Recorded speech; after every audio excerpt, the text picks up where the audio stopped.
हमने सीता व स्वयंवर में पढ़ा। वैसे ये प्रसंग सीता स्वयंवर का ही है। सीता स्वयंवर हो जाने के बाद बारात आती है। बारात में केशव ने विस्तार से वर्णन किया है। दशरथ आते हैं और जब वो विदा होते हैं, जाने लगते हैं, उन दोनों सेनाओं के बीच में, दोनों सेनाएं हैं, राजा जनक की और दशरथ की। उस समय परशुराम जी आते हैं और क्रोधित होते हैं, और क्रोधित होने पर वो पूछते हैं। इसमें परशुराम जी के जो स्वरूप है उसका वर्णन किया इसमें पहले। और परशुराम जी पूछते हैं कि ये धनुष किसने तोड़ा। वो वामदेव से पूछते हैं, संबोधन करते हैं, वामदेव ये धनुष किसने तोड़ा।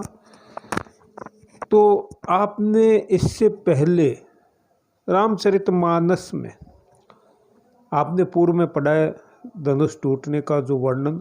वहाँ वर्णन तुलसीदास जी आदि ने किस पर कहाँ किया है कि लक्ष्मण और परशुराम जी का संवाद वहाँ बताया गया है। लेकिन यहाँ तो सारे होते हैं, और इस संवादों का केशव के लिए यही तो है कि संवाद योजना, केशव की जो संवाद योजना है वो सबसे प्रसिद्ध है। और परशुराम जी की संवाद योजना भी आपको बताई है संवाद योजनाओं में। तो यहाँ ये है, परशुराम जी पूछते हैं वामदेव को संबोधित करते हुए कि हे वामदेव, यह धनुष किसने तोड़ा। तो उत्तर देते हैं वामदेव। वामदेव कहते हैं, महादेव को धनुष यह परशुराम ऋषिराज तोर्यो रा, यह कहती समझो रावण राज। अब देखो, दो बातें हैं। कुछ टीकाकारों ने वामदेव के बारे में जो बात बताई है वो कहते हैं कि ये जनक के राजपुरोहित थे या मंत्री या ऋषि थे, लेकिन ये गलत है। लाला भगवानादीन जी ने अपनी टीका में लिखा है कि वामदेव जो है वो क्या थे, दशरथ के ऋषि थे, दशरथ के पुरोहित थे, दशरथ के दरबार के रहने वाले थे। लेकिन कुछ टीकाकारों ने जनक का किया है, आपको दशरथ का लिखना है। वामदेव उत्तर देते हैं, महादेव को धनुष यह परशुराम ऋषि, हे परशुराम जी, हे ऋषिराज जी, ये महादेव का धनुष तोड़ने वाले कौन है, तोर्यो रा। वो केवल रा कहते हैं। देखो, केशव की यही तो विशेषता है कि वो कहते हैं रा, यह कहती समझो रावण राज, कि ये कहते ही वो क्या समझे कि रावण राज, रावण ने ये धनुष तोड़ दिया। अब वो कहते हैं कि रावण ने तोड़ दिया, तो अब क्या करेंगे वो, कि अब मैं रावण को कि क्या करूंगा कि रावण ने तो तोड़ दिया। देखो कितना वर्णन मत तो रावण का सीधा, कि रावण को मैं मार दूंगा, मैं बलशाली हूँ, उसका परशुराम जी ने सीधा वर्णन किया है। कहते हैं परशुराम जी, वर बाण सिखीन अशेष समुद्र ही, शौखी सखा सुख ही तरियों, पुनि लंकई ओटि कलंकित कई, फिर पंख कन कही को भरी हो, भल भुंज के राज सुखे करिके, दुख दीर्घ देवन को हरियों, चितकंठ के कंठन को कठुला, दस कंठ के कंठन को करी हो। कि हे वामदेव, अगर ये मेरा धनुष, शिव धनुष रावण ने तोड़ा है, तो मैं क्या करूंगा उनको, रावण ने तोड़ा है तो रावण के लिए वो कहते हैं कि उनका समूल नष्ट कर दूंगा। कि ये जो रावण ने अपराध किया है शिव धनुष तोड़ने का, तो वो कहते हैं कि हे वामदेव ऋषि, मैं रावण को समूल नष्ट कर दूंगा। और यहाँ संबोधन भी करते हैं कि हे सखा, उसको वामदेव को सखा कहते हैं, मैं अपने अग्नि बाणों से सारे समुद्र को सुखाकर आसानी से उसे पार कर जाऊंगा और फिर उस नीच रावण की लंका को पिघलाकर सोने की कीचड़ से भर दूंगा। देखो कि यहाँ जो वर्णन किया है, लंकई और कलंकई के फिर पंख कनक कही मतलब सोना भरियों सोने से जो है उसको कीचड़ में मिला दूंगा अर्थात पिघला दूंगा। जो रावण की लंका सोने की है उसको पिघला करके मैं कीचड़ से भर दूंगा, उसे भली प्रकार से जलाकर। अब देखो कि यहाँ जो वर्णन किया है, वर बाण शिखिन अशेषन, शिखिन बाण शिखिन बाण का अर्थ क्या होगा? जो बाण शिखिन है अर्थात अग्नि बाणों से परशुराम जी जो थे वो दिव्य अस्त्रों का प्रयोग करना भी जानते थे, अग्निबाण आदि का। तो अग्निबाण सोने को कौन पिघला सकता है? सोना किस में पिघलता है? अगर हम देखें सोने को पिघलाने के लिए अग्नि आवश्यक है।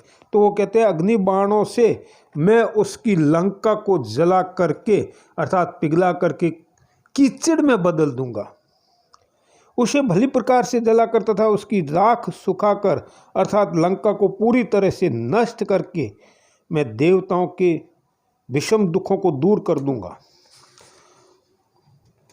और रावण के सिरों को काट कर तथा उसका कंठुला बना करके शिव के गले में पहनाऊंगा। अब देखो कि कितने क्रोधित होते हैं परशुराम जी और कहते हैं सितकंठ के कंठन को कठुला, सितकंठ कहते हैं, सितकंठ महादेव जी को कहते हैं, और उसको चढ़ाऊंगा। क्यों चढ़ाएंगे महादेव जी को? 10 कंठ के कंठन को करियो। महादेव रावण भी भक्त हैं, लेकिन परशुराम जी कहते हैं कि आज उसने मेरे इष्ट देव शिव का धनुष तोड़ा है तो उसको दंड मिलेगा और उसी दंड के कारण आज मैं उसको सब कुछ उसमें ही बदल दूंगा।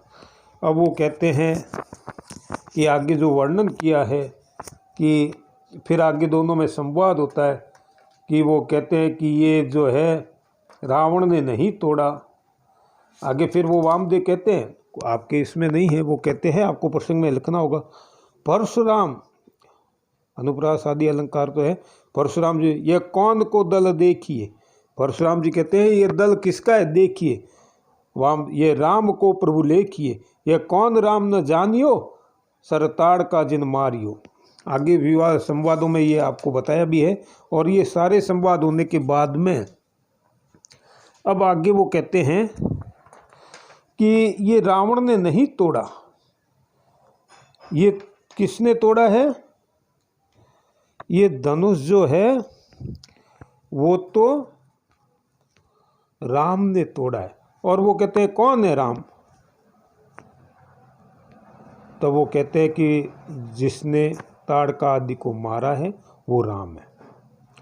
आगे फिर वो कहते हैं विजय छंद में जो इसका वर्णन आगे किया है आपके बहुत ही सुंदर है।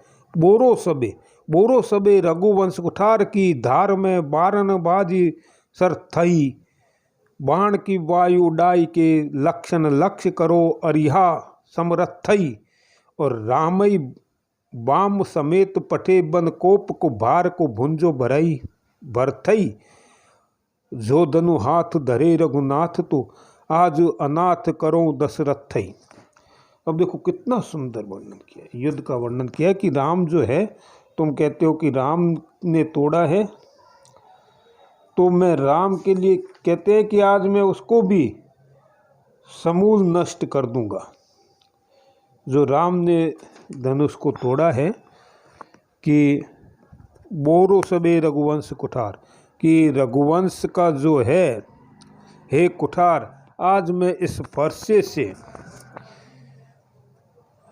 बाहरों मतवाद इस फरसे से परशुराम जी क्रोधित हो जाते हैं, क्रुद्ध होकर के, और कहते हैं आज हाथी घोड़े और रथ समेत रघुवंशियों को कुठार की धार में डुबो दूंगा, अर्थात इन सब को मैं आज मार दूंगा। जो इनके साथ आई है ना, ये सेना जो दिखाई दे रही है, उन सबको। और कहते हैं बाणों की वायु से लक्ष्मण को उड़ा करके समर्थ शत्रुघ्न को निशाने की तरह भेज दूंगा, अर्थात शत्रुघ्न को भी मैं मार दूंगा। राम को स्त्री सहित वन को भगाकर कोप के भाड़ में भरत को भूनूंगा। देखो यहाँ संकेत दे दिया वन का कि राम को क्या करूं, रामई वाम समेत पठे वन। देखो केशव की यही तो विशेषता है, यहाँ केशव ने एक संकेत दे दिया कि राम को क्या करूं, रामई वाम, वाम कहते हैं स्त्री को, राम को स्त्री सहित रामई वाम समेत पठे वन, उसको वन में भेज दूंगा। कोप के भार भुंजो बरथई, बरथई भरत को मैं अपने क्रोध से, अर्थात भरत को भी मैं नहीं छोड़ूंगा, भरत को भी मार डालूंगा। और फिर कहते हैं जो धनु हाथ धरे रघुनाथ तो आज अनाथ करो दशरथ। अगर राम धनुष उठा करके मुझसे युद्ध करेगा, मेरे साथ लड़ेगा, तो आज मैं क्या करूंगा कि दशरथ को अनाथ कर दूंगा, अर्थात वंश का नाश कर दूंगा, दशरथ के पूरे वंश का नाश कर दूंगा। अगर आज राम मुझसे युद्ध करेंगे तो मैं आज दशरथ के कुल का नाश कर दूंगा। आगे का है देखो कि तो आज अनाथ करो दशरथई। देखो सब में जो अंतिम है तुकबंदी भी देखो इसने मिलाई है, और अनुप्रास अलंकार तो है ही है, प्रतिज्ञाबद्ध होते हैं कि मैं मानो आज मैं प्रतिज्ञा करता हूँ, आज मैं प्रण लेता हूँ कि मैं आज दशरथ के कुल का विनाश कर दूंगा, नाश कर दूंगा अगर दशरथ युद्ध करेंगे तो। और इसमें बड़ा सुंदर वर्णन किया है। कल के अपने जो आगे व्याख्या करेंगे उसमें आपको बताएंगे कि आगे वो राम और उनके बीच में जो संवाद है वो बड़ा सुंदर। केशव ने संवादों के लिए केशव को तो कहा ही है कि वे बड़े अच्छे कवि माने गए हैं।